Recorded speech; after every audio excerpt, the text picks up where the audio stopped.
7월 20일 연중 제16주일 루카가 전한 거룩한 복음입니다. 그때 예수님께서 어떤 마을에 들어가셨다. 그러자 마르타라는 여자가 예수님을 자기 집으로 모셔드렸다.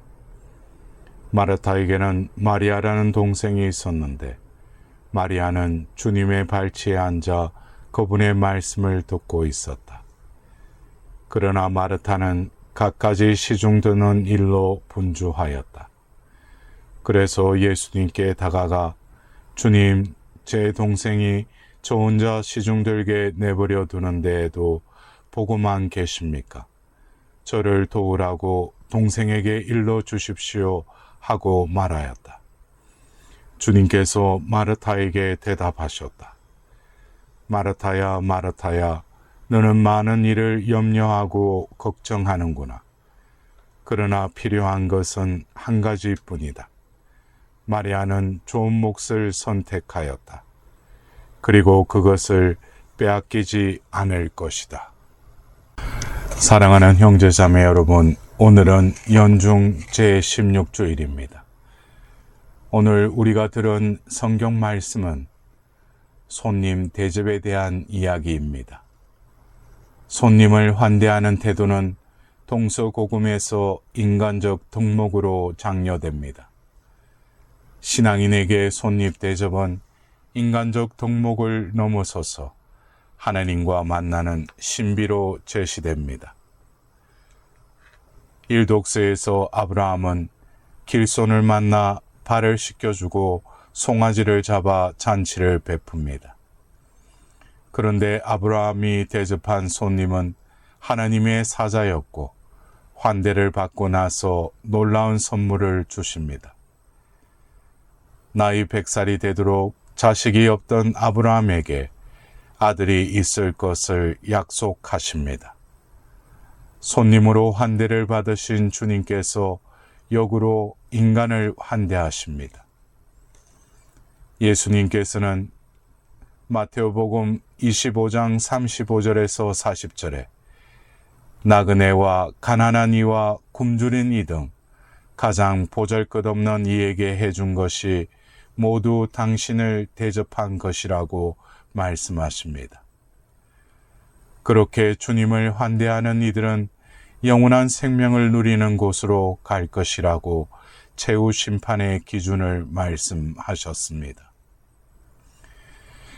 우리를 찾는 손님은 단순한 길손이 아니라 주님의 표지로서 환대는 그 사람 안에 계신 주님을 대접하는 신앙 행위인 것입니다. 실제로 남을 환대하기 위해서는 타인에게 자신을 열어야 합니다. 집의 문을 열고 마음의 문도 열어야 진정한 환대가 이루어집니다. 이는 이기적 자아를 탈피하여 새로운 삶으로 나아가는 신앙의 여정과 같습니다. 아브라함처럼 우리가 마음을 열고 손님을 환대할 때 주님께서 우리를 대접하십니다. 손님이 주님이 되고 주님을 대접한 내가 손님으로 주님의 대접을 받는 이러한 상호작용을 거쳐 주님과 우리가 하나가 됨이 환대가 지닌 신앙의 신비입니다. 그렇다면 어떻게 대접해야 손님을 잘 대접할 수 있을까요? 오늘 복음에서는 마르타와 마리아가 예수님을 환대하는 모습을 전하고 있습니다. 두 자매는 상반된 태도로 주님을 모십니다. 마르타는 갖가지 시중을 들며 분주히 주님을 대접하였고 마리아는 조용히 발치에서 주님의 말씀을 듣기만 합니다. 분주히 일하던 마르타가 동생도 자기를 도와 일을 하기를 바라자 예수님께서는 의외로 마리아는 좋은 몫을 선택하였다라며 칭찬하십니다. 주님을 위해 분주히 시중을 들기보다 말씀을 귀 기울여 듣는 모습이 주님께서 반기시는 환대라는 말씀인데 어찌하여 마리아의 선택이 더 좋은 몫일까요? 마르타와 마리아가 대접하던 주님께서는 누구였습니까? 바로 말씀이 사람이 되신 분이셨습니다. 당신의 말씀을 들으라고 하늘에서 땅으로 인간을 찾아오신 분에게 당신의 말씀을 듣는 것보다 더 좋은 한 대는 없을 것입니다. 말씀을 들음이 참으로 좋은 몫인 까닭은 주님 말씀을 들을 때 주님께서 우리를 환대하시기 때문입니다. 예수님 발치에서 말씀을 들으면 주님을 받아들이게 되고 동시에 주님께서 우리를 받아들이십니다. 주님의 발치에서 말씀을 들을 때 주님은 우리의 이야기들, 탄원과 감사, 희망과 노고를 다 들어주시고 받아주시는 것입니다. 더 나아가 주님께서는 우리의 발을 씻겨 주십니다. 끝내는 송아지를 잡는 대신 당신의 살과 피를 내어 주십니다. 그러기에 주님의 발치에서 말씀을 듣는 몫은 무엇보다 비교할 수 없는 참으로 좋은 몫입니다. 주님 앞에서 마리아의 듣는 모습을 보고 필요한 것은 한 가지뿐이라고 주님께서 말씀하십니다. 진정한 한대이자 예수님의 제자로서 꼭 필요한 태도가 말씀을 들음이라는 의미로 들립니다. 꼭 필요한 한 가지로 마리아가 택한 좋은 몫인 말씀을 들음과 관련하여 바오로 사도는 말씀은 과거의 모든 시대와 세대에 감추어져 있던 신비입니다. 그런데 그 신비가 이제는 하느님의 성도들에게 명백히 드러났습니다.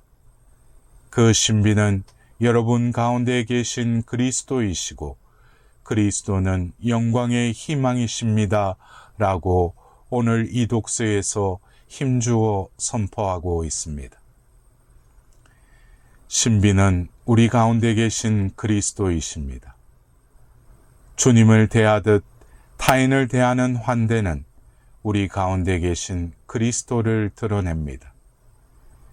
열심히 벌어서 자녀들을 가르치며 노부모 뒷바라지를 하는데도 행복하지 않은 경우가 있습니다. 부모는 자식에게 힘들여 공부시키는데 어찌 성적이 이 모양이냐고 야단이고, 자녀는 부모에게 내 마음을 어찌 몰라주냐고 원망입니다. 아내는 아침부터 전화기에 매달려 남편 원망하는 수다에 빠지고, 남편은 일에 지친 몸을 술로 달랩니다. 노인들은 홀로 서러워합니다. 무엇이 원인일까요? 서로가 서로의 말을 들어주지 못하기 때문입니다. 마리아가 택한 좋은 목, 상대방의 이야기에 귀를 기울임이 먼저 필요한 것입니다. 힘들고 지쳤더라도 서로의 이야기를 들어주는 따뜻한 대화가 있으면 거기 그리스도께서 함께 계시고, 아무리 제살이 넉넉하더라도 서로의 사정을 들어주는 인간적인 대화가 없다면 그리스도가 계시지 않기에 가정은 일에 지친 노동자 숙소가 될 것입니다. 듣는 마음을 배우기 위해 좋은 몫을 택한 마리아의 모습을 다시 바라봅시다. 마리아는 주님의 발치에 앉아 그분의 말씀을 듣습니다. 발치가 어디입니까? 아래쪽 낮은 곳입니다.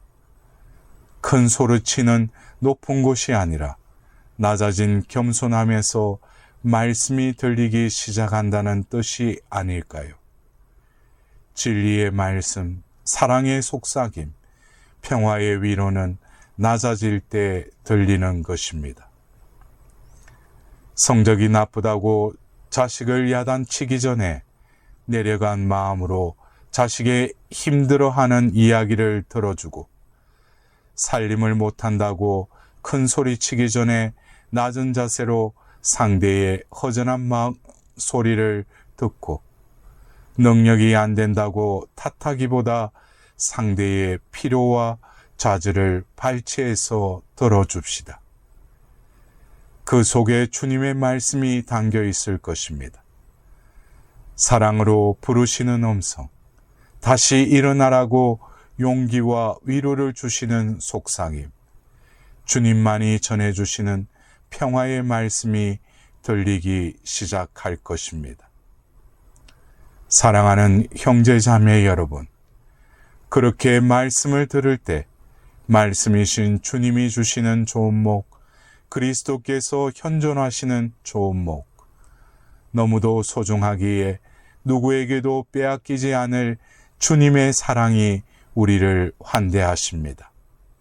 그래서 그리스도는 우리 가운데 계시게 되고 그분이 우리의 희망이십니다.